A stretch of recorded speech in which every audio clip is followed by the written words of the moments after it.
성공예감 별책 부록. 지식과 지혜를 얻는 가장 경제적인 방법, 성공예감 별책 부록입니다. 안녕하세요. 저는 Y스트릿 이대호 편집장입니다. 성공예감 별책 부록이 한 달하고 열흘 만에 다시 돌아왔습니다. 그동안 잠시 좀 문을 닫고 재정비를 하는 좀 시간이 있었는데요. 기다려주신 여러분께 죄송한 마음 전하고 그리고 또 감사의 말씀도 전합니다. 이제부터는 결석 없이 매주 토요일 이 시간에 별책 부록으로 여러분을 찾아뵙겠습니다. 형식이 조금은 바뀝니다. 기존과는 조금 다르는데요.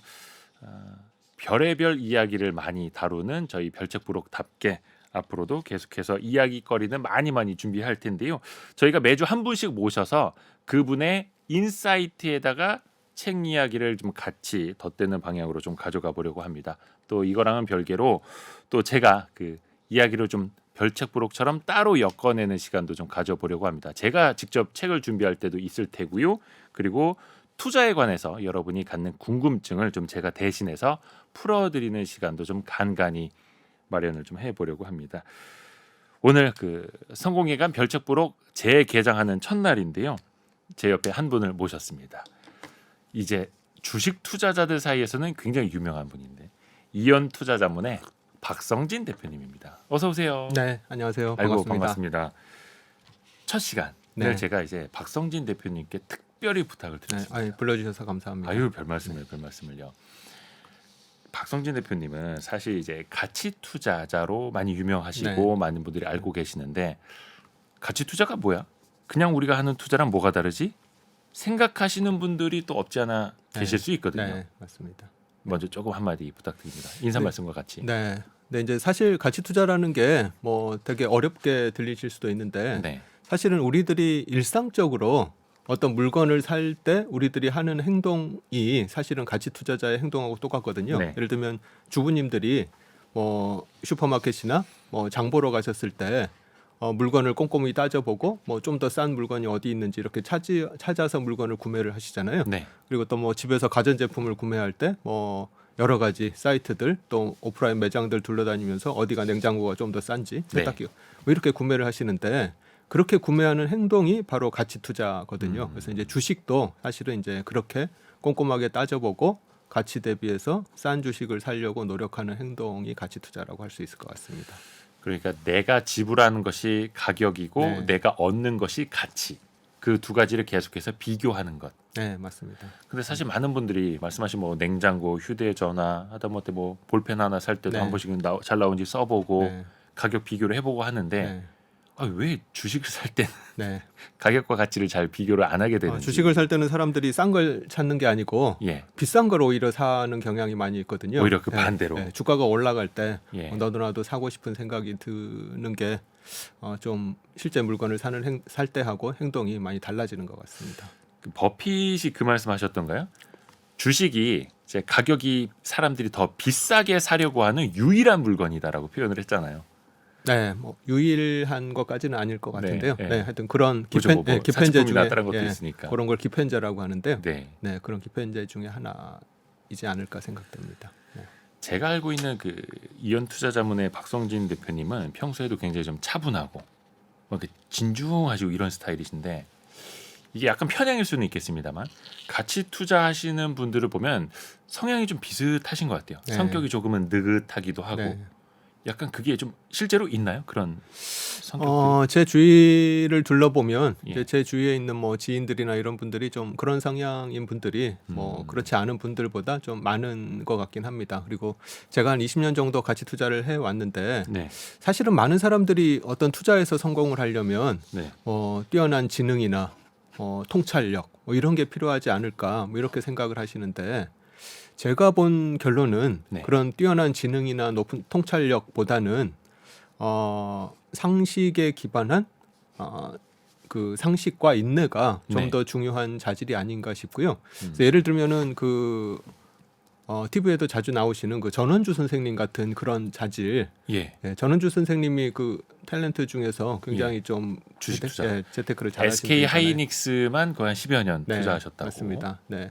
그래서 전원주 선생님처럼 좀 이렇게 상식을 가지고 좀 장기적으로 이렇게 오래 기다릴 수 있는 그런 자질이 사실은 주식 투자를 하는데 더 굉장히 중요한 자질이 아닌가 그렇게 생각을 합니다. 어떻게 보면 이제 본인의 성향, 성격하고 투자 스타일도 네. 어떻게 좀 맞습니다. 맞춰가야 하는 거고. 네, 네. 그래가 그래서 또 가치 오래 투자자 가시고. 분들이 좀 그런 성향을 가지신 분들이 좀 많지 않나 싶습니다.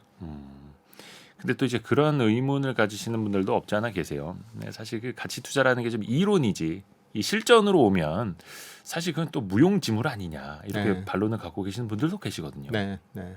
근데 이제 그거는 딱히 뭐 이게 수학 공식이 아니라서 네. 증명할 수 있는 건 아니거든요. 예. 그래서 뭐 이렇게 하면은 뭐 반드시 이렇게 돼야 된다고 증명할 수 있는 건 아니라서. 근데 이제 뭐 이대호 기자님도 가치 투자를 오랫동안 접해 오신 걸로 제가 알고 네. 있는데요. 이대호 기자님 주변에 계신 분이나 네. 또 제가 20년 투자하면서 저랑 같이 투자를 하고 제가 이제 알아왔던 그런 분들을 보면 가치 투자를 실천해서 적게는 뭐 몇십억, 뭐 많으면 뭐 수백억, 몇백억. 수천억, 예, 그런 분들이 계속 생겨나는 걸 보면 이게 뭐 딱 증명할 수는 없지만 가치 투자가 효과가 있다고 생각을 하고 있습니다. 네. 물론 또 제가 잘 되신 분들하고만 친하게 지내서 그런 걸 네. 수도 있겠습니다만, 근데 이제 공통적으로 보면은 이제 꾸준함 혹은 반복 지속 가능성이 이제 가치 투자에 있기 때문에 또 누구나 할 수 있고, 그죠? 초등학교만 졸업하더라도 누구나 할 수 있는 게 사실은 또 가치 투자여서 네. 우리가 그 방법을 이야기하는 거죠. 네. 어떻게 보면. 아까 조금 전에 나왔던 그 전원주 선생님이 예. 뭐 특별한 투자 어떤 기법이나 뭐 이런 거를 뭐 대학원에서 공부하시고 투자를 하신 게 아니잖아요. 네. 그냥 상식과 인내를 가지고 투자를 하셔서 성공을 하신 것처럼 사실 가치 투자라는 게 딱히 그렇게 어려운 건 아닌데 네. 이게 마치 그거랑 비슷한 것 같습니다. 뭐 다이어트를 하려면 네. 그냥 꾸준히 운동을 하고 뭐 음식을 식단 조절 소식을 잘 하고, 하고. 예, 그걸 이제 실천을 하면 이제 다이어트를 할 수 있는 거잖아요. 말은 쉬운데. 네. 근데 이제 그게 실천하기 굉장히 어려운 것처럼 네. 가치 투자도 사실은 개념은 굉장히 쉽긴 한데 그걸 이제 실천하는 게 이게 본능에 좀 역행하는 거라서 네. 예를 들면은 초콜릿이 보이면 이게 먹고 싶은 게 인지상정이잖아요. 그렇죠. 그걸 이제 눈앞에 있는 초콜릿을 안 먹기가 굉장히 힘든 것처럼 사실 가치 투자를 하려면 인내가 필요한데 그걸 머리로는 알아도 실천하기는 좀 굉장히 어려운 거 아닌가 생각합니다. 눈앞의 초콜릿과 눈앞의 급등주 네. 따라가게 되죠. 네. 혹시 대표님은 뭐 저평가된 주식을 찾는 것, 그리고 또 거기에 사실은 좀 성장성까지 있어야 되지 않습니까? 네. 이연 투자 자문만의 어떤 뭐 기준이랄지 음. 박성진 대표님이 중요하게 생각하시는 포인트 네. 요거 한 가지만 좀 알려주세요. 네. 이제 사람들마다 이제 가치 투자를 하는 사람들을 둘러봐도 이 네. 가치 투자가 스펙트럼이 굉장히 다양하거든요. 그렇죠. 그래서 뭐 제 주위에 있는 오랫동안 저랑 같이 투자를 했던 지인들을 봐도 저랑 투자 스타일이 굉장히 많이 다르고 이 타임 호라이즌도 틀리고 좋아하는 종목도 틀리고 모든 게 다 틀린데요. 네, 다 다르죠. 하여튼 이제 저 같은 경우는 이제 한 2, 3년 정도 지금보다 돈을 더 많이 벌 것 같은 기업을 찾으려고 노력을 많이 하고 있고요. 그래서 이제 저 같은 경우는 한 타임 호라이즌이 한 3년 정도 내다보고 투자를 하고 있고요. 네. 그리고 이제 그 2, 3년 후에 나올 실적에 비해서 지금 충분히 싸다고 생각되는 이제 그런 기업들 위주로 투자를 해서 예를 들면 이제 지금 시기가 네. 많은 사람들이 다들 성장주에 특히 뭐 2차 전지나 뭐 이런 일부 성장주에 굉장히 사람들의 관심이 쏠려 지금 있죠. 쏠려 있는 상황인데요. 이제 많은 사람들이 이제 지금 빨리 돈을 벌고 싶어서 그런 측면도 있고 네. 또 이제 성장이 확실해 보여서 이제 그런 측면도 물론 있긴 한데요. 근데 이제 성장이 아무리 확실해 보여도 이게 과연 지금 주가가 그 성장을 다 반영해 버리면 사실 네. 이제 먹을 게 없고 또 위험해질 수 있는 거라서 음. 이제 그런 뭐 당장 올라갈 주식이 아니라 한 2, 3년을 내다보고 지금 충분히 싼 기업을 찾으면 싼 기업이 지금 굉장히 많지 않나 생각하고 있습니다. 현재도 네. 또 그걸 이제 실천해 나가고 있는 박성진 대표님이고요. 이제 책 이야기를 좀 해보려고 하는데 사실 박성진 대표님이 어떻게 보면 좀 투자에 대한 고민도 많이 하시면서 공부도 굉장히 많이 하시는 걸로 알고 있는데 오늘 그 부활한 성공 예감 별책 프로 이 시간에 준비하신 게 우발과 패턴이라는 책입니다.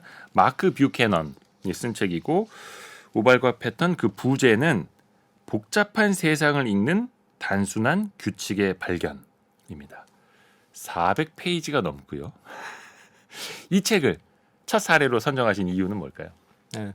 사실 이제 제가 뭐 지금까지 수많은 책을 읽어 왔는데 네. 그런 책들 중에서 제가 세상을 보는 관점을 완전히 바꿔준 책 중에 하나가 사실 이 책이거든요. 그래요? 그 혹시 매트릭스 영화를 보셨습니까? 예. 네, 그러면 네오가 네. 뭐 빨간 알약하고 파란 알약 중에서 뭐 어떤 알약을 먹을 건지 선택하는 장면이 나오잖아요. 예. 그래서 이제 파란 알약을 먹으면 그냥 기존의 그대로 세상을 보게 되고 이제 빨간 약을 먹으면 완전히 다르게 세상을 보게 되는데 네. 이제 저한테는 이 책이 그 빨간 알약 같은 이제 그런 책이었던 것 같습니다. 거의 네. 매트릭스 속에 빠져들듯이 네. 그게 어떤 의미인가요? 네. 그러니까 이제 보통 이제 나중에 저희가 뭐 예. 이야기를 계속 나누게 될 텐데요. 이제 많은 사람들이 이 세상을 그 선형적으로 사고를 많이 하고 있습니다. 선형적 이렇게 네. 쭉 그래서, 하나로 네, 이어지듯이. 내가 노력을 하면 노력한 만큼 결과가 나오고 예. 또 세상 일이 어떤 뭐 굉장히 큰 사태가 벌어지면 뭔가 그 큰 사태를 일으키는 굉장히 뭐 큰 원인이 있을 거다. 뭐 이제 이런 생각을 가지고 세상을 바라보는데요. 근데 이제 이 책에서 핵심 메시지는 네. 세상이 그런 게 아니다.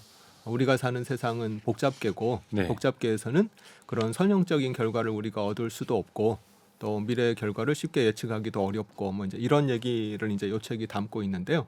그래서 제가 요 책을 읽기 전에 세상을 봤던 그 세계관하고 이 책을 읽고 나서 세상을 봤던 세계관이 완전히 좀 바뀌지 않았나 생각합니다.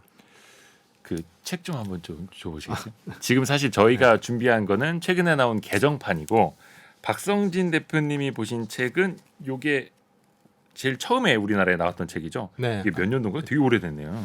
종이도 엄청 바래지고 이런 거 공개해야 됩니다. 이게 여기 막 메모지하고 이거 보이십니까? 이렇게 페이지 사이사이에 줄 치고 메모하신 게 이거 보이나요? 장난이 아니네요. 와, 원래 이렇게 책을 거의 다를 때까지 읽으세요?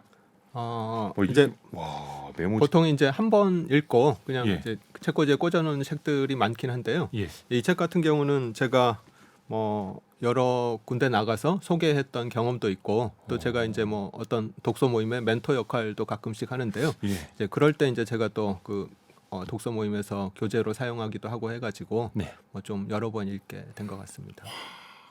근데 이 우발과 패턴이라는 책이 저는 좀 솔직히 읽으면서 어렵더라고요. 특히 이 책을 쓴 마크 뷰캐넌이 굉장히 유명한 물리학자이고 네이처지 맞나요? 네이처지. 네.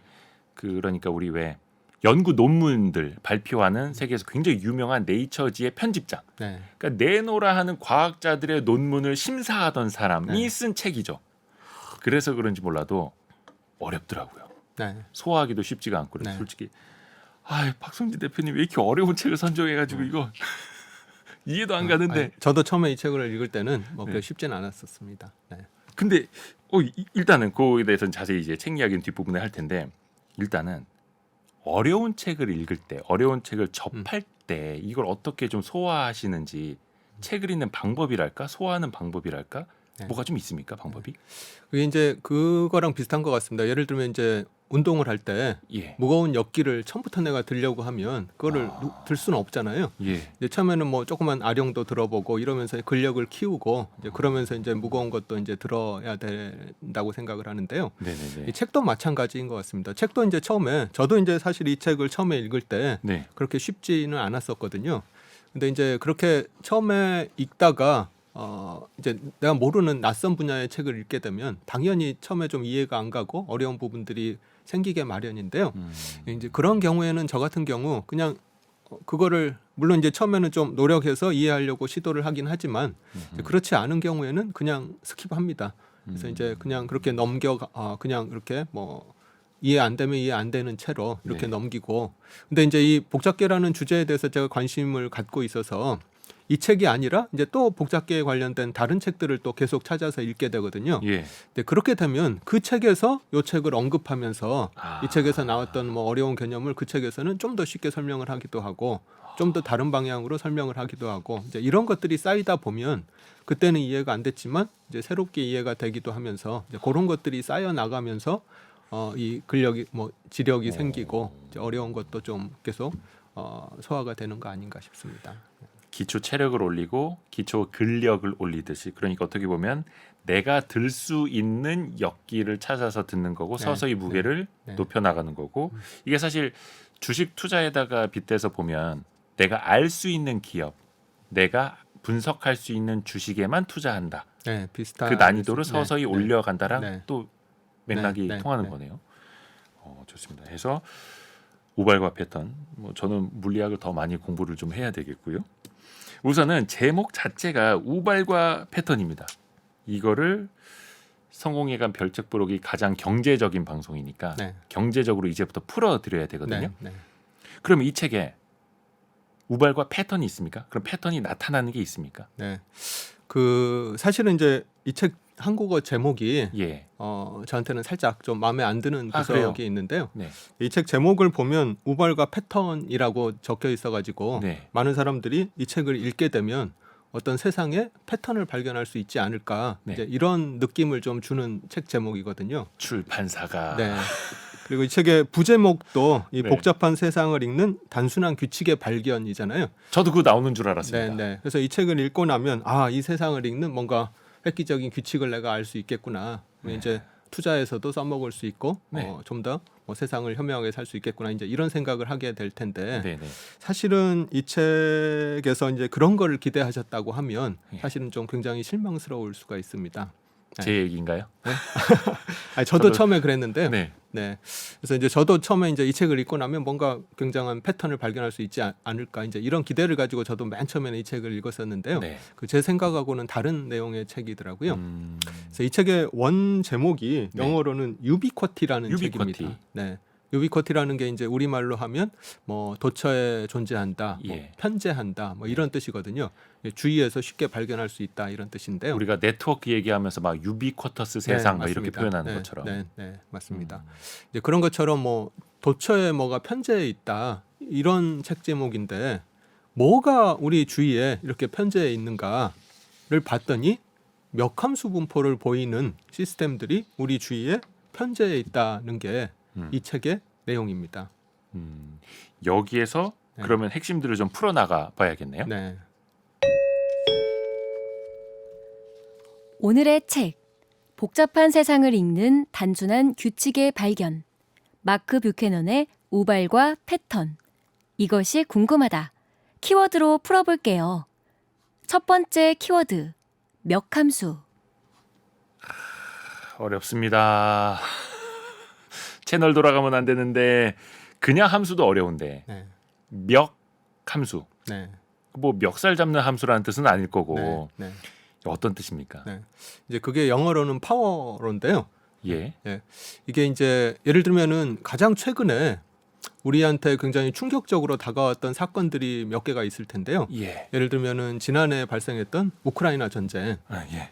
또 얼마 전에 발생했던 터키 강진, 네. 그리고 뭐 코로나 때 발생했던 뭐 주식시장의 대폭락이나 또 대폭등 네.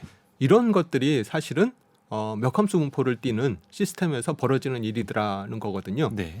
그래서 이제 뭐 지진이라든지 또는 전쟁이라든지 주식시장의 뭐 주가 등락이라든지 이런 것들이 아무런 관련이 없어 보이지만 그거에 공통점이 있는데 네. 그게 역함수 분포를 띠는 시스템에서 벌어지는 일이라는 게 공통점인데요. 네. 이게 이제 우리가 일반적으로 알고 있는 거는 정규 분포를 많이 사람들이 알고 있을 겁니다. 네. 정규 분포라는 게 이제 평균이 있고 평균을 근초로 해서 표준 편차로 뭐 1, 2, 3 시그마 표준 편차에 어떤 사건들이 벌어지는 게 정규 분포거든요. 네. 그래서 우리의 뭐 키라든지 몸무게라든지 아니면 우리가 뭐 초등학교, 중고등학교 때 학교에서 시험 보면 시험 성적이라든지 뭐 네. 이런 것들이 이제 정규 분포인 거죠. 네. 평균이 있고 평균 주위로 이렇게 표준 편차만큼 이렇게 흩어져 있는 네. 그런 건데 역함수 분포는 그런 평균이 없습니다. 이 평균이 없다는 게 무슨 얘기냐 하면 예를 들면은 그 지진 같은 경우에 네. 이 책에도 나오는데요. 지진 예를 들면 이제 지금 터키 지진이 터졌는데 터키 네. 지진 같은 경우에 진도 7.8 정도 되거든요. 굉장히 강한 네, 지진이죠. 그래서 사망자가 하여튼 지금 현재로는 한 뭐 5만 명 정도 네, 이렇게 네. 나왔다고 얘기를 하고 있는데요. 이 터키 지진 말고도 일본 대지진이나 관동 대지진 같은 경우, 동일본 대지진 같은 경우에는 진도가 9.1이었는데 네. 사망자가 한 2만 명 정도 예. 됐었고요. 예.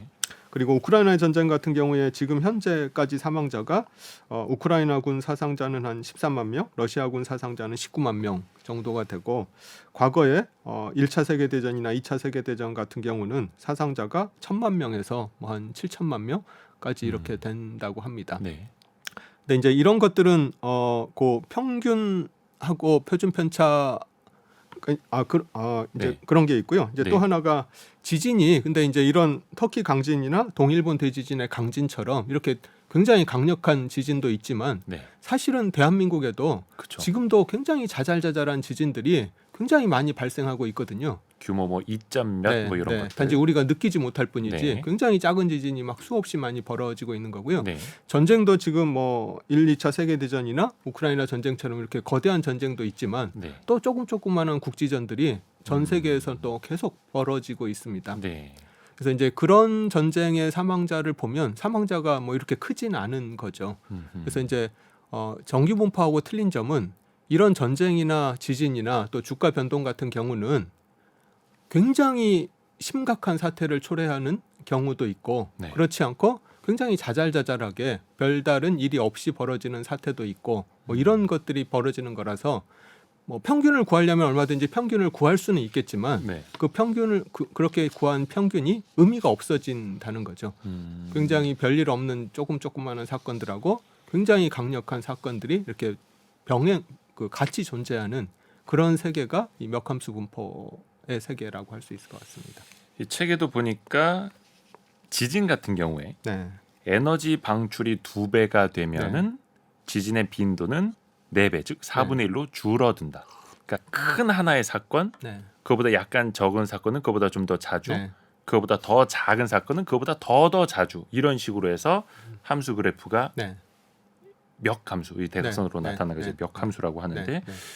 산불 피해도 마찬가지고 네. 큰 산불 한 번, 네. 그보다 작은 산불은 여러 번, 네. 아주 작은 산불들은 셀 수 없이 많은 네. 이런 분포를 이야기하는 거죠. 네. 그래서 정규 분포를 보면 이제 아마 중고등학교 때 굉장히 많이 보셨을 텐데 이런 종 모양 커브가 이제 정규 분포잖아요. 네. 근데 정규 분포는 예를 들면 지금 기업들이 식스 시그마 운동을 많이 하잖아요. 네. 이제 그 얘기는 식스 시그마까지 가면 예. 거의 확률 제로에 가깝잖아요. 거의 뭐 불량률 네. 제로 이런 그런 거. 사건은 거의 안 일어난다는 거잖아요. 네. 이제 그런 것처럼 정규 분포는 이렇게 꼬리 부분으로 가면 급격하게 그런 사건이 벌어질 확률이 제로에 가까워지는 게 정규 분포인데요. 네. 이 멱함수 분포는 꼬리 쪽으로 가도 꼬리가 굉장히 이게 패테일이라고 우리가 보통 얘기를 많이 하는데요. 뚱뚱한 네, 꼬리. 뚱뚱한 꼬리. 그래서 이 꼬리 부분의 사건도 얼마든지 벌어질 수 있다는 게 멱함수 분포거든요.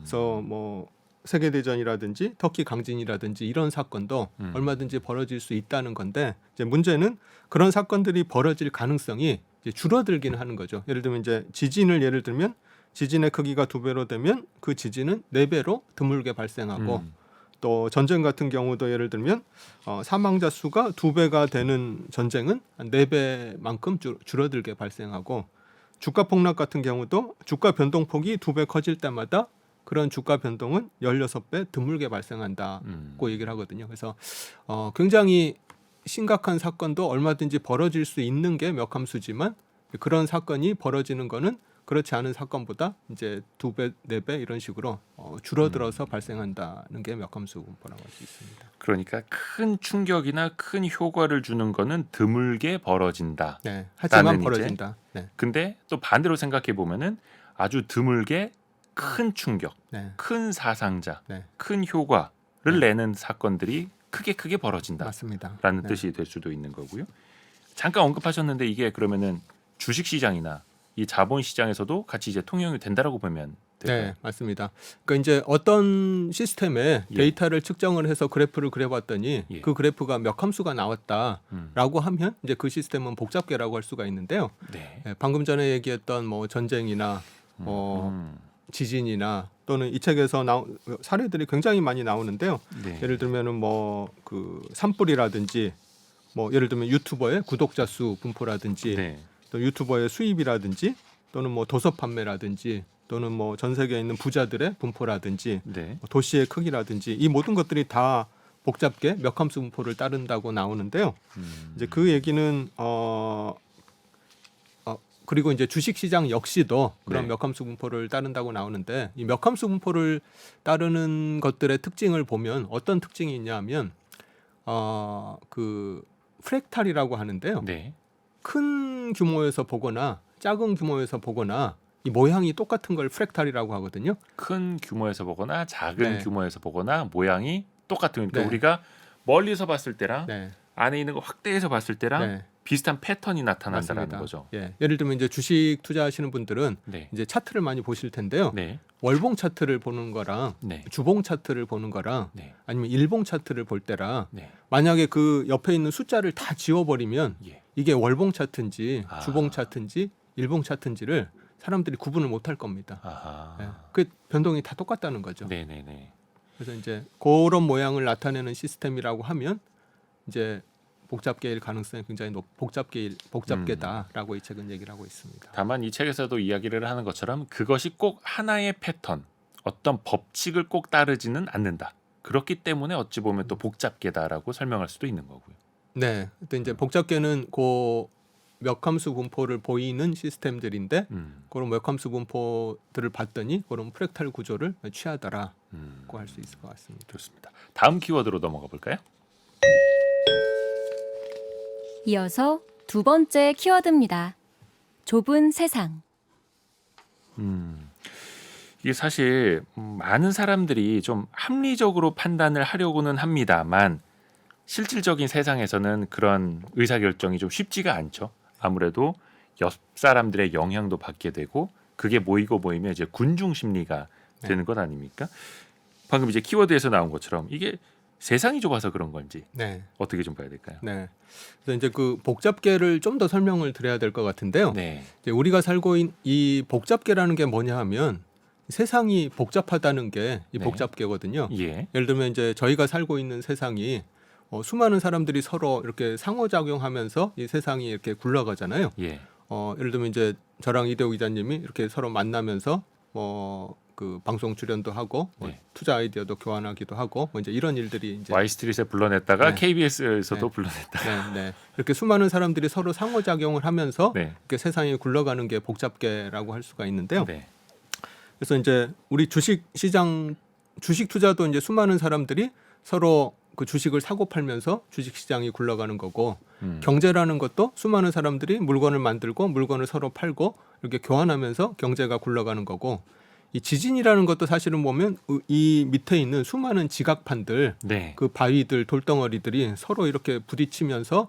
이 지진이 벌어지고 이렇게 하는 거거든요. 네. 전쟁도 마찬가지로 수많은 정치 지도자들이랑 국가들이 서로 뭐 이렇게 굉장히 다양한 갈등이랑 협력 관계를 맺으면서 이렇게 굴러가는 건데요. 이제 그런 게 복잡계라고 할 수가 있는데 그런 복잡계의 특징 중에 하나가 이렇게 수많은 사람들이 서로 상호작용을 하면서 세상을 좁게 만든다는 거거든요. 세상을 좁게 만든다. 네, 그게 이제 좁은 세상이라고 하는데요. 예, 예를 들면은 이대호 기자님하고 네, 예를 들면은 바이든 대통령하고 예. 몇 단계로 연결이 혹시 될 것 같으신가요? 글쎄요. 알 수가 있을까요?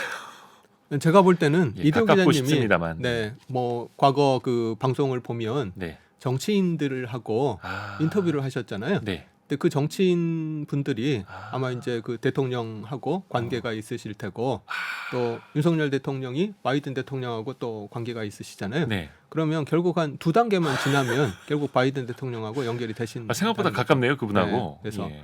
이 실험을 한 사람이 굉장히 유명한 사람이 스탠리 밀그램이라는 사람인데요. 스탠리 밀그램. 네, 이제 6단계 분리라고 하는데 네. 그 이제 어떤 사람한테 뭐 사람들을 모집해가지고 음흠. 예를 들면 이제 그 이 사람이 모를 것 같은 사람한테 이 편지를 전달을 하는데 가급적이면 그 최소한의 단계를 거쳐서 전달될 수 있도록 한번 편지를 보내봐라. 네. 그랬더니 평균적으로 한 6다리만 건너면 예. 이 편지가 전해지더라는 실험을 한 거거든요. 예. 네, 그런 것처럼 이대호 기자님이 바이든 대통령하고 연결되는 것도 한 2단계만 거치면 연결이 될 수 있는 것처럼 이 세상이라는 게 굉장히 좁더라.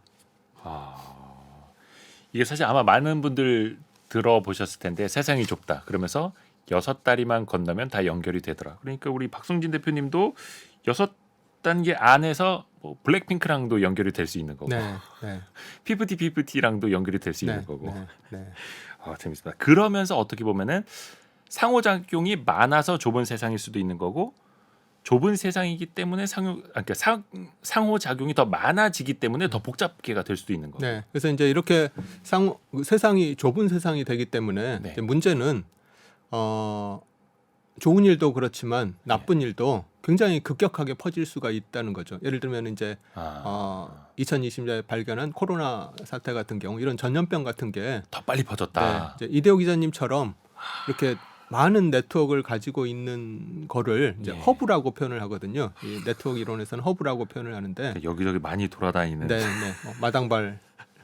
그래서 이제 그런 허브만 네. 거치게 되면 네. 이게 그냥 확 퍼져버릴 수 있는 거죠. 아, 그래서 이제 그런 허브의 존재, 이런 네트워크의 그 연결된 특징들 때문에 세상이 굉장히 좁아지고, 그래서 어떤 사건이 굉장히 급속하게 세상에 퍼질 수 있고, 이제 그것 때문에 예를 들면은 아까 이제 제가 사례를 예를 든 게 뭐 지진이라든지 뭐 또는 뭐 전쟁이라든지 이렇게 좀 안 좋은 거를 예를 들었는데 사실은 좋은 경우도 많이 있습니다. 예를 들어서 뭐 베스트셀러라든지 네. 또는 어떤 유튜브의 흥행이라든지 어떤 가수의 성공이라든지 뭐 이런 것도 이제 어떻게 보면은 성공하는 유튜버는 뭐 1년 수익이 뭐 몇백억 원을 버는 유튜버도 있고 그렇잖아요. 네. 또 이제 벌지 못하는 분은 그냥 뭐 몇십만 원, 몇백만 원에 그치기도 하고 이것도 이제 복잡계 몇함수 분포인데요. 역함수. 네. 근데 그 이유가 이제 그렇게 유튜버라든지 어떤 가수라든지 이런 사람들이 성공을 할 때는 그 네트워크에서 그런 허브들의 역할, 사람들한테 퍼져나가는 이제 그런 것들이 굉장히 중요하게 작용하더라는 거죠. 그래서 이제 복잡계에서는 굉장히 큰 성과가 나오기도 하고 예. 또 굉장히 큰 실패가 나오기도 하고 이런 것들이 그런 복잡계 구조 때문에 좁은 세상의 특징 때문에 벌어지더라. 복잡계와 좁은 세상. 네. 그리고 그 사이에서 사람들이 서로 이제 영향을 주고받을 때 네. 각각의 어떤 좀 태도, 성향에 따라서 좀 나뉠 수도 있을 텐데 어떤 뭐 주식의 가치 이런 걸 본다면 근본적인 펀더멘털 기업의 체력을 보려는 뭐 근본주의자가 될 수도 있겠고 아니면은 뭐 시장의 가격만 보고 따라갈 수도 있을 텐데 그 바탕에는 또 비관론이 많은 사람 혹은 낙관론이 좀 강한 사람일 수도 있을 테고 투자의 자세랄까 좀 어떻게 나눠봐야 될까? 좀 시장을 본다라거나 투자를 할 때 유리한 혹은 불리한 혹은 가져야 할 혹은 피해야 할 이런 좀 태도를 좀 나눠 주실 수 있을까요? 네, 그러니까 이제 방금 이대 기자님이 설명하신 것처럼 이제 주식 시장에 굉장히 다양한 사람이 있다고 말씀해 네. 주셨잖아요. 이제 비관론자도 있고, 뭐 낙관론자도 있고, 네. 모멘텀 투자하는 사람도 있고, 그렇지 저희 같은 가치 투자하는 사람도 있고. 네. 근데 문제는 누가 절대적으로 유리하고 불리하냐라기보다는 이렇게 굉장히 다양한 생각을 가진 사람들이 시장에서 활동을 할 때 이 네. 주식 시장이 건전해진다는 거고요. 그렇지 않고 모든 사람들이 다 같은 생각을 하고 쏠릴 때 이 시장이 굉장히 위험해진다고 이 복잡계에서는 얘기를 하고 있거든요. 아하. 예를 들면은 지금도 이제 약간 좀 그런 게 좀 나타나고 있는데요. 많은 사람들이 다들 특정한 섹터를 다들 네. 좋게 보고 투자를 하고 있는데 네. 그렇게 이제 많은 사람들이 한 곳으로 몰리면 그쪽 섹터에 이제 계속해서 자금이 쌓이고 버블이 계속 커지게 되는 아하. 거라서 이제 나중에 제가 얘기를 드리겠지만 임계 상태라는 게 있는데 예. 그런 임계 상태에 도달을 하게 되고 그게 이제 붕괴될 가능성이 점점점 높아지게 되는 거죠. 그래서 시장에서는 저는 이제 가치 투자를 하고 있지만 가치 투자가 절대적으로 모든 사람들이 다 가치 투자를 한다고 하면 사실은 뭐 이제 그것도 불가능하다고 생각을 하지만 거의 거래도 없겠죠. 네, 그러면. 네. 그래서 모든 사람들이 다 이 기업이 싸냐 비싸냐를 네. 꼼꼼하게 따져가지고 다 그렇게 거래를 하면 사실은 거래 자체가 굉장히 잘 안 될 테고 아하. 수익의 기회가 굉장히 줄어들게 되겠죠. 그래서 이제 그런 거보다는 하여튼 이제 다양한 생각을 가진 사람들이 참여해서 시장을 좀 이렇게 건강하게 유지해 나가는 게 더 중요하다고 얘기를 하고 있습니다. 시장의 건전성을 위해서는 오히려 다양한 사람, 다양한 그 성향을 가진 사람들이 네. 필요한 거고 네. 서로 또 그 와중에서 상호작용을 하면서 네.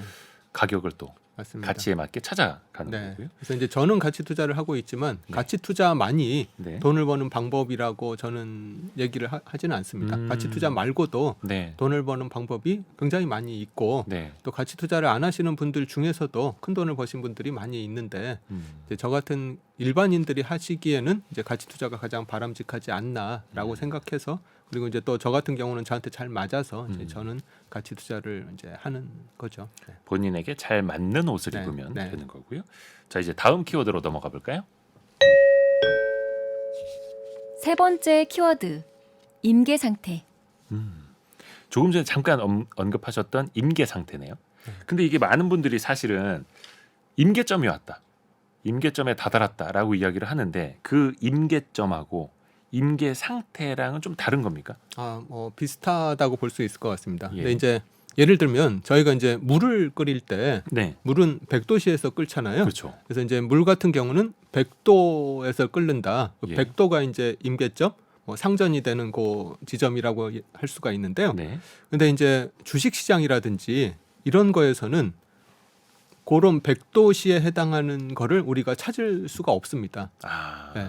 그러니까 이 지금도 예를 들면 이제 뭐 주가 지수가 뭐 3,000이 네, 임계점인지 3,500이 임계점인지 이걸 네. 이제 정확하게 얘기할 수가 없다는 거죠. 네, 지금 2차 전지 섹터가 굉장히 올라가고 있는데 이게 얼마나 더 올라갈지 어디가 임계점인지를 아무도 알 수가 없다는 거죠. 네, 그래서 이 책에 보면 재미있는 실험이 하나 소개가 되고 있는데요. 예, 그 덴마크의 물리학자인 페르박이라는 분이 네. 한 실험인데 그 모래더미 실험인데요. 모래더미 실험. 네, 이런 그냥 평평한 바닥에 이제 네. 모래를 계속 떨어뜨립니다. 네, 모래 알갱이를 계속 모래산을 쌓는 거죠. 네, 계속 위에서 네. 떨어뜨리면서. 맞습니다. 네, 네. 그래서 이제 평평한 바닥에 이제 모래 알갱이를 계속 떨어뜨리면 이제 모래 더미가 이렇게 계속 쌓이게 될 텐데요. 네, 그게 이제 어느 정도 쌓이게 되면 이제 그거를 이제 임계 상태라고 얘기를 하는데 네. 어느 정도 쌓이게 되면 임계 상태에 도달을 하면 이제 그 위에 모래 알갱이를 하나 더 떨어뜨렸을 때 네, 이 모래 알갱이가 모래더미 위에 그냥 툭 하나 더 얹어지고 끝날 수도 있고 네, 아니면 주위에 있는 모래 알갱이를 밀쳐가지고 또 그 주위에 있는 모래 알갱이가 또 주위에 있는 모래 알갱이를 밀쳐가지고 모래 사태가 일어날 수도 있고 네, 근데 그 모래 사태가 조그맣게 일어날 수도 있고 아니면 계속해서 연쇄 작용이 벌어져서 주위에 있는 알갱이를 계속 이렇게 밀어내게 되면 커다란 모래 사태가 일어날 수도 있고 하는 거죠. 일종의 산사태처럼. 네, 맞습니다. 근데 이제 문제는 요 모래 알갱이가 떨어졌을 때 네. 이게 그냥 모래더미 위에 그냥 하나 툭 얹어지고 말지 아니면 그냥 조그만하게 몇 개를 이제 밀치고 말지 아니면 계속해서 연쇄 작용이 벌어지면서 커다란 모래 사태를 일으킬지를 알 수가 없다는 거죠. 그래서 이제 그런 상태를 우리가 임계 상태라고 하거든요. 네, 예, 어떤 알갱이 하나가 그냥 얹혀지고 끝날지 아니면 거대한 모래 사태를 얹혀지고 끝날 수도 있고 아니면 거대한 모래 사태를 일으킬 수도 있는 네. 그 모든 게 가능한 상태를 저희가 임계 상태라고 하고 있습니다. 임계 상태라고 합니다. 임계 상태. 네, 뭔가 좀 불안한 상태인 것 같기는 한데 뭐 네. 예를 들어 보자면 네, 뭐 IT 버블 2000년대 초반 네, 그 터졌던 것도 그렇고 우리나라 뭐 90년대 후반에 IMF 사태가 터졌던 네, 것도 그렇고 2008년에 금융위기가 터졌던 것도 그렇고 사실 2008년 글로벌 금융위기도 여러 파생 상품들이 주택담보모기지와 연결이 돼 있다가 연체가 생기면서 하나 둘씩 터지고 이게 와그작 터져버렸던 거잖아요. 네, 이것도 그러면 일종의 임계 상태에 있었는데 네, 그 임계점을 넘어서면서 글로벌 금융 위기까지 번진 것 이렇게 해석을 할 수가 있는 건가요? 네. 그러니까 이제 사실은 우리가 살고 있는 세상은 네. 어느 정도는 계속 임계 상태에 존재한다고 할 수 있거든요. 그러니까 예를 들면 이제 경제만으로 보면 네. 돈이 많이 풀리면 풀릴수록 시중에 돈이 계속 쌓이게 되니까 네. 임계 상태가 높아지게 되는 거죠. 그래서 이제 돈이 많이 풀리면 이게 무너져 내릴 가능성도 어떤 조그만 충격에 의해서 무너져 내릴 가능성도 점점 더 커지게 되는 건데요.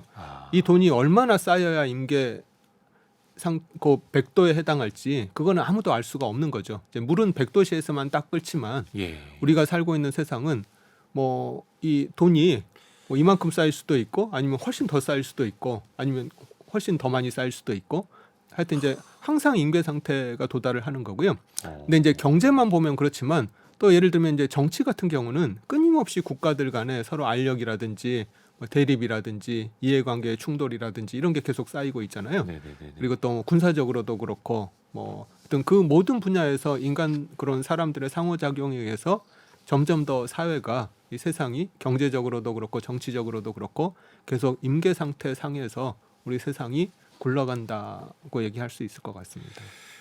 근데 그 말씀 들으면서 생각이 난 게 우리나라 그 가계 부채 이야기. 네. 그러니까 사실 수년 전까지만 하더라도 가계 부채가 1,000조 원을 넘어서 위험하다 네. 했는데 지금 1,800조거든요. 네. 이제 계속 임계 상태가 커지고 있는 거죠. 네. 근데 그게 모래더미가 커지고 있는 거죠.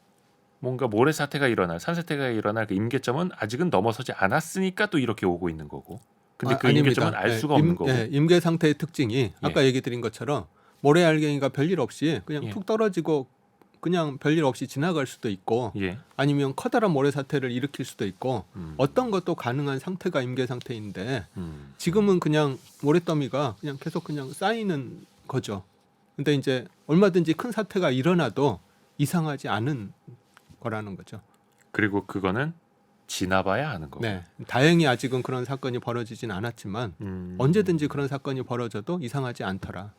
좋습니다. 그러면 요 다음 키워드를 또 체크를 해봐야 더 알 것 같네요.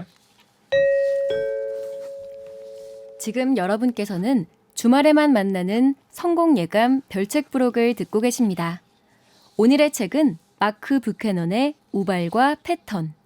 네 번째 키워드는 자기 조직화. 자기 조직화에 대해서 이야기를 좀 나눠봐야 될 텐데 그 질문도 한번 좀 들어볼게요. 왜 세상은 임계 상태로 계속해서 나아갈까? 혹은 임계 상태에서 계속되고 있을까도 좀 따져봐야 되는데 앞에서 이야기해 주셨던 그러니까 모래산을 쌓는 실험 같은 경우에는 뭐 사람이 인위적으로 이제 모래를 쌓아놓는 것 아니겠습니까? 그러면 우리가 사는 세상을 임계 상태로 계속 만들어 놓고 있는 건 누구인가? 네. 왜 계속 임계 상태로 쌓여가고 있을까? 네. 이런 좀 근본적인 질문을 좀 네. 던져봐야겠는데. 네, 네. 굉장히 좋은 질문인데요. 예. 아까 그 소개시켜드렸던 페르박 실험에서는 예. 누군가가 이제 그 실험자가 모래 알갱이를 계속 떨어뜨리잖아요. 네. 그래서 모래 알갱이를 떨어뜨리는 그 주체가 있는데 네. 뭐 우리 인간 세상도 뭐 임계 상태로 나아간다고 하면 뭔가 모래 알갱이를 떨어뜨리는 주체가 있어야 될 건데 그게 누구냐? 네. 근데 그게 없더라는 거죠. 아 주체가 없다. 네, 우리 모두가 예. 그 임계 상태를 스스로 만들어간다는 게 우리가 사는 세상의 특징이거든요. 그래서 이제 그거를 자기 조직화라고 하는데요. 영어로 이제 셀프 오거나이징이라고 하는데 스스로 임계 상태로 나아가더라는 게 이제 자기 조직화라고 할 수 있습니다. 예를 들면은 부동산 버블 같은 경우에 네. 이 부동산으로 이제 뭐 모래더미가 쌓인다는 걸 어떻게 비유할 수 있냐면 부동산 시장으로 돈이 계속 들어온다고 네. 오는 거를 이제 모래더미가 계속 쌓이는 거에 비유할 수가 있거든요. 그래서 부동산 시장의 모래더미가 돈이 계속 쌓이고 있는데 그 돈을 누가 쌓으냐 하면 누가 여기다 돈을 쌓으라라고 명령을 하는 사람이 있는 게 아니라 아하. 많은 사람들이 스스로 부동산 시장에 뛰어드는 거죠. 네. 예를 들면 강남 아파트 가격이 평당 뭐 3천만 원 정도면 나는 충분하다고 생각을 했는데 네. 옆집 아주머니가 강남 아파트를 뭐 사가지고 뭐 4천만 원에 뭐 강남 아파트 가격이 오르는 걸 보면 이제 나도 강남 아파트를 사서 돈을 벌고 싶은 생각이 생기는 거죠. 아하.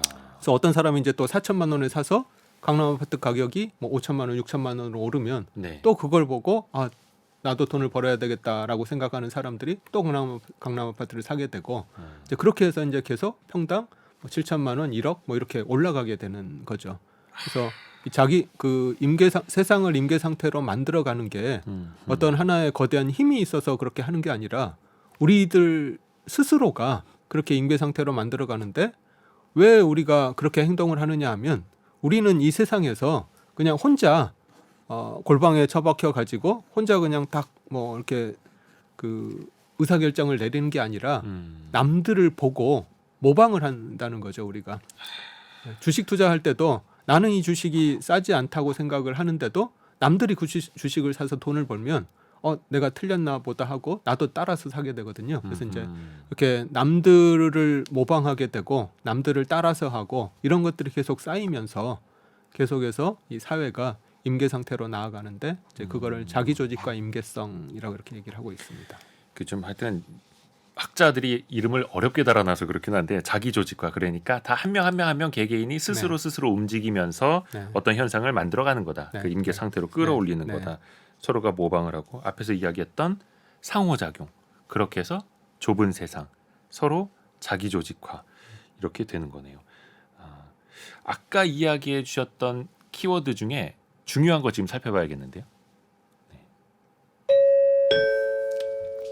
마지막 키워드 비선형. 아까 초반부에 우리가 사는 세상은 절대 선형으로 이루어지지 않는다. 그러니까 하나의 선으로 가는. 내가 노력하면 잘 되겠지.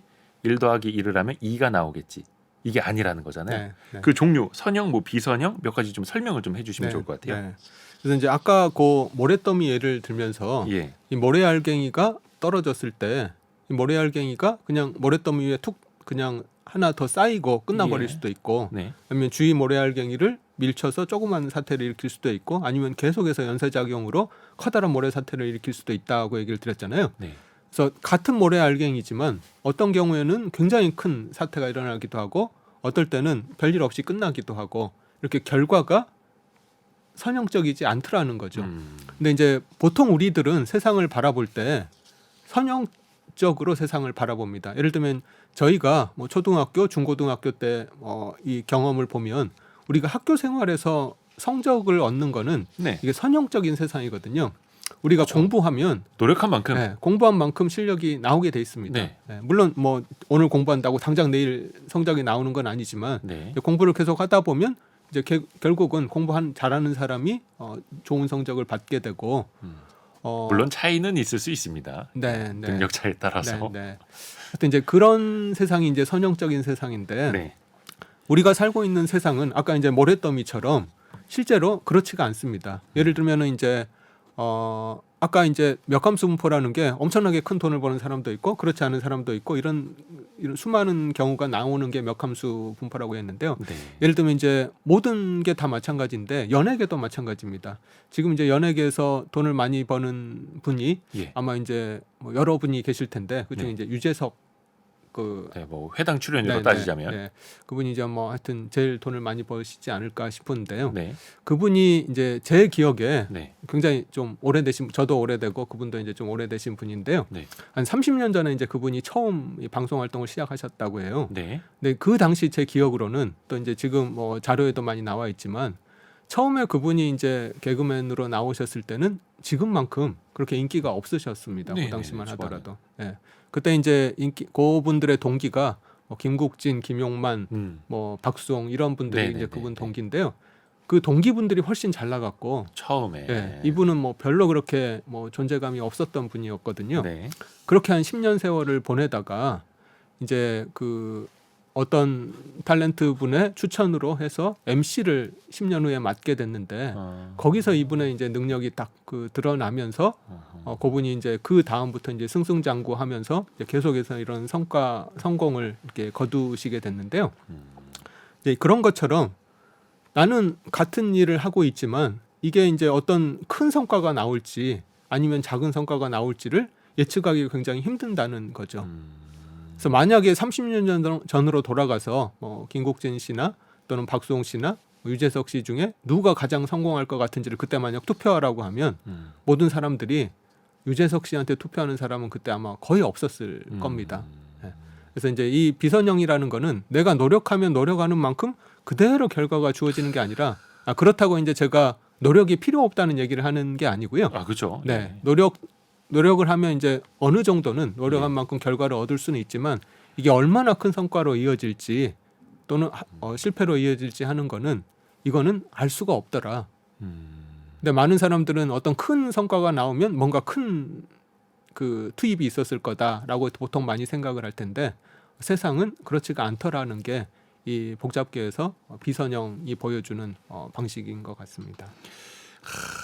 근데 여기까지 이야기를 듣고 보면 약간 허무하다는 생각도 들고 그래서 간혹 이제 어떤 분들이 댓글로 뭐 그럼 주식 투자는 공부한다고 되는 거냐 또 이렇게 반문하시는 분들도 네, 계세요. 맞습니다. 근데 네. 이것도 그럼 어쩔 수 없는 우리가 사는 세상이다. 네. 이렇게 답해야 하는 건가요? 네. 근데 이제 어느 정도의 성과를 내는가 하는 부분에서 이제 옛날 말 중에 뭐 백석구는 노력으로 되지만 뭐 예. 만석구는 하늘이 내린다는 아. 얘기가 있는데요. 이제 그게 이제 비슷한 얘기라고 보여지는데요. 음. 이제 노력이 전혀 필요 없다는 얘기를 하는 건 아니거든요. 네. 이제 그 당시에도 유재석 씨가 지금처럼 이렇게 크게 성공하지 못했지만 그래도 뭐 나름대로 잘 나가시긴 했었죠. 지금에 비하면 굉장히 좀 상대적으로 이제 못하다는 것뿐이지. 그래서 내가 노력을 하면 어느 정도의 성과는 분명히 거둘 수가 있지만 이게 굉장히 큰 성과를 거둘지 아니면 그냥 조금만 성과로 끝날지 하는 거는 알 수가 없더라는 거죠. 여기서 한번 정리 한번 하고 가야겠네요. 오늘의 심쿵 한방. 우발과 패턴을 관통하는 핵심 구절. 한 방에 정리합니다. 격변을 일으킨 최초의 모래알은 다른 모래알보다 특별하지 않다. 그 모래알은 어쩌다 적절한 시기에 적절한 장소에 떨어졌을 뿐이다. 임계적인 세상에서 위대한 역할은 불가피하게 존재하며 어떤 모래알은 불가피하게 그런 곳에 떨어지게 된다. 핵심 구절로 이 부분을 선택하신 이유가 있다면요? 네. 이제 많은 분들이 이제 아까도 얘기 드렸듯이 선형적으로 사고를 하시거든요. 예. 큰 성공에는 뭔가 큰 투입이 있었을 거다라고 생각을 하는데 아하. 물론 이제 그럴 수도 있는 거죠. 근데 이제 반드시 그렇지만은 않더라. 그래서 옛날 말 중에 운칠기삼이라는 얘기가 있는데 이제 그런 것처럼 그 운도 굉장히 많이 작용을 하더라는 네. 얘기를 뭐 좀 드리고 싶었었고요. 그리고 또 하나가 이렇게 운칠기삼 세상이 운칠기삼인 이유가 네. 따지고 봤더니 들어가서 봤더니 이 세상이 복잡계라서 그렇더라. 아하. 우리들이 스스로 이렇게 서로 상호작용을 하면서 끊임없이 상호작용을 하면서 세상을 임계 상태로 몰아가고 이제 그런 세상에서 봤더니 내 노력으로 네. 얻을 수 있는 결과도 물론 있지만 어떤 큰 결과를 가져오는 거는 운이 내가 주위에 작용하는 그런 수많은 네트워크들의 힘 그거를 이제 운이라고 볼 수 있을 것 같은데요. 네. 그런 거에 의해서 어떤 내가 얻는 결과는 결정이 되더라는 거고요. 그리고 이제 또 하나가 이 복잡계의 가장 큰 특징 중에 하나가 비선형성인데 비선형성을 다른 말로 하면 예측할 수 없다는 얘기거든요. 네. 네. 그러면 이제 많은 사람들이 이제 이 부분을 가장 불편해 하시는데요. 네. 예측할 수 없는 게 그러면 무슨 쓸모가 있느냐? 그럼 왜 하느냐? 네. 뭐 이럴 수 이 있고. 복잡계를 공부할 필요가 뭐가 있느냐? 네. 어차피 예측할 수가 없는데. 그냥 막 살아버릴까 봐. 네. 그래서 이제 그게 많은 사람들이 좀 불편해하는 지점인데요. 예. 근데 이제 이 예측이 예를 들면은 내가 이 동전을 던졌을 때 예. 앞면이 나올지 뒷면이 나올지는 예측할 수가 없습니다. 네. 하지만 이 동전을 던지면 앞면이 나올 확률이 50%고 뒷면이 나올 확률이 50%라는 거는 우리가 알 수 있는 거죠. 그래서 이제 복잡계 세상에서의 예측이라는 거는 그렇게 확률적인 집단적이고 통계적인 수준에서의 예측만이 가능할 뿐이라는 거죠. 예를 들면은 우리가 날씨 예측을 할 때도 아무리 슈퍼컴퓨터를 사용을 하고 엄청난 장비를 동원을 해도 확률적으로만 알 수 있는 거잖아요. 네. 오늘 비가 내릴 확률은 뭐 80%입니다. 뭐 이렇게 얘기를 할 수 있는 거잖아요. 100% 비가 내려 이렇게 예측할 수는 없는 거죠. 이제 네. 그런 것처럼 복잡계 세상에서의 예측이라는 거는 결과를 우리가 확실하게 동전이 앞면이 나온다가 아니라 앞면이 나올 확률이 50%다. 아니면 동전이 좀 구부러졌으면 앞면 나올 확률이 뭐 70%로 올라간다. 뭐 이런 정도 예측을 할 수 있는 거죠. 네. 그래서 사실 우리가 주식 투자를 한다는 것도 결국은 확률에 베팅을 하는 거거든요. 네. 네. 그래서 맨 처음에 주식 투자자의 자질 중에 하나가 건전한 상식하고 인내심이 굉장히 중요한 자질이다라고 얘기를 했는데요. 거기에 덧붙여서 주식 투자자가 이제 가져야 될 가장 중요한 자질 중에 하나가 이 불확실한 상황을 받아들이고 이 불확실한 상황에서 합리적인 의사결정을 할 수 있는 능력이 굉장히 중요하다고 생각을 하는데요. 그래서 이제 우리가 사는 세상이 복잡계라는 거를 받아들이면 이 세상에서의 내가 얻는 결과가 비선형적이고 예측이 불가능하기 때문에 근데 그 예측이 불가능하다는 게 지금 당장 뭐 앞면이 나올지 뒷면이 나올지는 알 수가 없지만 이제 확률적인 수준에서 내가 예측을 해야 되기 때문에 어떤 그렇게 확률이 높은 베팅을 이제 이것저것 따져가면서 확률이 높은 베팅을 해야 되는 게 우리 주식 투자자가 해야 될 거다라는 거를 배울 수 있지 않나 싶습니다. 확률적, 통계적으로 사고하고 판단하고 결정하고 행동하고 그리고 운칠기삼일 수는 있지만 항상 노력 30%가 없으면 운칠기삼도 있을 수가 없는 네. 메시지가 확실히 정리가 됐습니다. 그래서 사실 이 물리학자인 마크 뷰캐너는 절대 이렇게 쉽게 설명 못했을 겁니다. 이연투자자문의 박성진 대표님 덕에 이 어려운 책을 우리가 쉽게 좀 이해할 수 있었던 것 같습니다. 오늘 진짜 좋은 말씀 고맙습니다. 감사합니다. 아유 감사합니다. 별의별 이야기를 이 책을 통해서 듣는 성공예감 별책부록이었고요. 앞으로도 이제 매주 토요일 이 시간에 여러분을 찾아뵙겠습니다. 저는 다시 월요일 아침 9시 5분에 찾아뵙겠습니다. 성공예감은 오늘도 여러분을 응원합니다.